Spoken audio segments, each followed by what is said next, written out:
మీరు ఇచ్చిన హామీలు ఫస్ట్ మీరు నిలబెట్టుకోండి. ఫస్ట్ 100% నిలబెట్టుకోండి. తర్వాత మీరు ఏమన్నా చేసుకోండి. ఫస్ట్ మీరు ఇచ్చిన హామీలు నిలబెట్టుకోండి.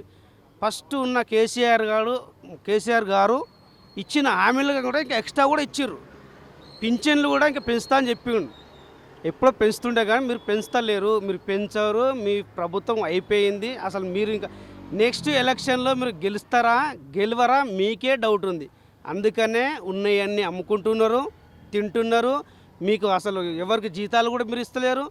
ఎవరికి మీ ప్రభుత్వంలో మీ ఎమ్మెల్యేకి మీ మినిస్టర్లకు కూడా సరిగ్గా జీతాలు ఇస్తలేరు. మీరు నడిపే మీ ఉద్దేశం లేదు. మీరు నడపరు, చేయరు కూడా అండి.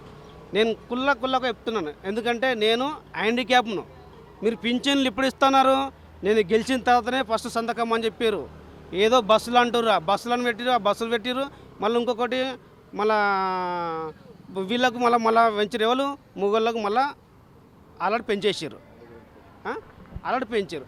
మరి హ్యాండిక్యాప్ల పరిస్థితి ఏంది? ఎంతోమంది లక్షల మంది ఉన్నారు పింఛన్ రాని వాళ్ళు కూడా పెంచి చూపాను. మీరు మీ దమ్ముంటే ఇప్పుడు ల్యాండ్లో ఏది కడితే బాగుంటుంది మరి? ఈ ల్యాండ్లో ఏది కడితే బాగుంటుంది అనేది కేసీఆర్ తెలుసు. రేవంత్ రెడ్డికి అస్సలు తెలియదు కూడా.